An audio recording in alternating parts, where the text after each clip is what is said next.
Hello everyone welcome back to my YouTube channel. आज एट धुनिया रेसिपि लैसो। रेसिपिটো चाই ভাল পাব বুলি আশা কৰিলোঁ। আজি মই কয়লাৰ চিকেন বনাম, কয়লাৰ মাংস বনাম। এয়া মই কেৰাহী পাতিলোঁ, কেৰাহীখন গৰম হোৱাত নিজৰ জোখমতে মিঠাতেল দি দিছোঁ।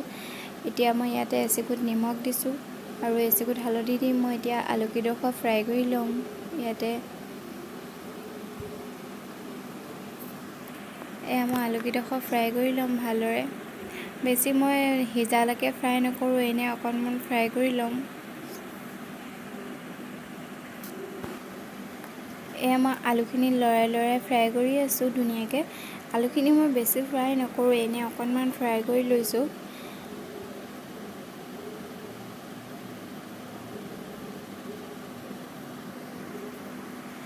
লৰালৰি কৰোঁতে মোৰ এটা আলু কাটিবলৈকে ৰৈ গ'ল। ইমান লৰালৰিকৈ মই ভিডিঅ'বিলাক বনাওঁ ইমান কামৰ মাজতো। যদি আপোনালোকৰ মোৰ ভিডিঅ'বিলাক চাই ভাল লাগিছে তেনেহ'লে please like share and subscribe কৰি দিব। যদি মোৰ ভিডিঅ' চাই কোনোবাই যদি ছাবস্ক্ৰাইব কৰা নাই প্লিজ কৰি দিব। যদি ভিডিঅ'বিলাক ভাল লাগিছে তেনেহ'লে বন্ধুবৰ্গৰ লগত মোৰ এই ভিডিঅ'বিলাক শ্বেয়াৰ কৰিব। একেখন কেৰাহীতে মই এতিয়া আৰু অকণমান তেল দি ল'ম।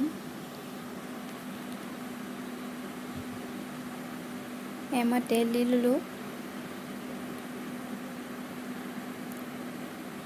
এতিয়া মই অকণমান চেনি দিছোঁ। চেনি মই সোৱাদৰ বেলেঞ্চৰ কাৰণে দিছোঁ আৰু কালাৰটো আহিবলৈ কাৰণে দিছোঁ।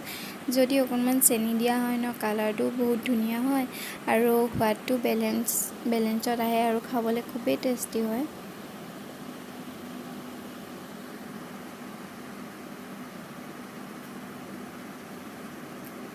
এতিয়া মই ইয়াতে লং ইলাচি দি দিছোঁ থেতেলিয়াই লোৱা।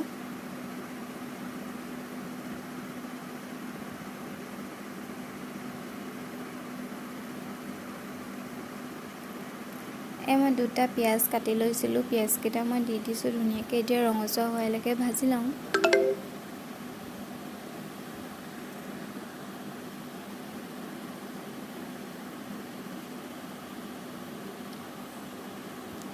এতিয়া মই আদা নহৰু দি দিছোঁ। আদা নহৰু দি মই ভালদৰে লৰাই দিম।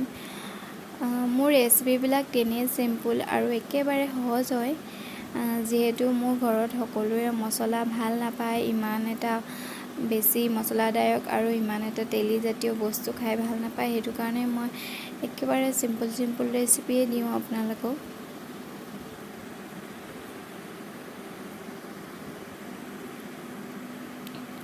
এতিয়া মোৰ পিঁয়াজখিনি ফ্ৰাই কৰা হৈ গৈছে।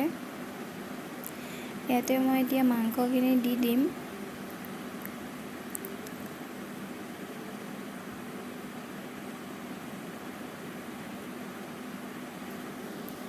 এতিয়া মই মাংসখিনি দি ভালদৰে লৰাই দিম। লৰাই মই এতিয়া হালধি দি দিছোঁ ইয়াতে। এতিয়া মই নিজৰ জোখমতে নিমখ দি লৈছোঁ। মই মাংসখিনি গ্ৰেভি কৰিম।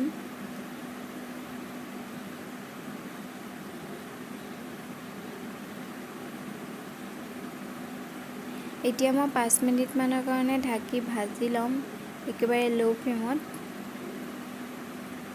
ইয়াতে মই এতিয়া মিট মছলা, গৰম মছলা আৰু জিৰা ধনিয়া সকলোখিনি দি মই মিক্স কৰি লৈছোঁ। মই বেছি দিয়া নাই মছলা, অকণমান দিছোঁ। যিহেতু মই আমাৰ ঘৰত মছলা বেছি নাখায়, মই কৈছোঁৱেই। এতিয়া মই 5 মিনিটমানৰ কাৰণে ঢাকি ভাজি ল'ম। এয়া মই 5 মিনিটৰ পিছত মই মাংসখিনি এবাৰ ঢাকনখন উলিয়াই লৰাই দিছোঁ। চাওকচোন মাংসৰ পৰা কিমান তেল ওলাই আহিছে। এতিয়া মই আলুখিনি দি দিছোঁ। ইমানকৈ তেল ওলোৱাৰ কাৰণে মই ভাবিলোঁ যে ইয়াতে দুডোখৰমান ৰঙালাও দি দিওঁ। মোৰ যিহেতু ৰঙালাও আছিলে, সেইটো কাৰণে মই কেইডোখৰমান নামমাত্ৰ ৰঙালাও দি দিছোঁ। ডাঙৰকৈ কাটি খাবলৈ খুবেই ভাল হয়।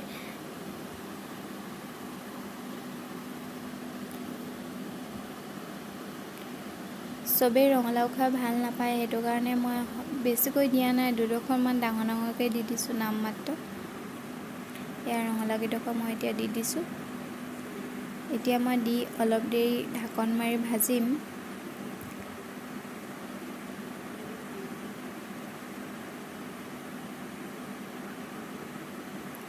এতিয়া মই পানী দি দিছোঁ। ৰঙালাওখিনিও সিজিব, আলুও সিজিব, মাংসও সিজিব। এতিয়া মই নিজৰ জোখমতে পানী দি দিছোঁ। পানী মই ইমানকৈ দিয়াৰ কাৰণে আচৰিত নাখাব, মই একেবাৰে শুকুৱাই দিম পানীখিনি।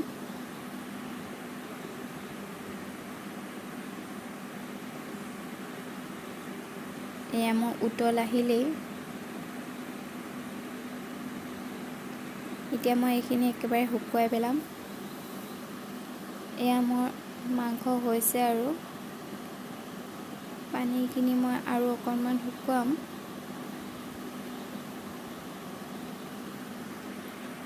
যদি মোৰ ভিডিঅ'বিলাক চাই ভাল লাগিছে please like, share and subscribe কৰি দিব।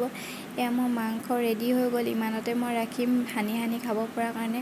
ভিডিঅ'টো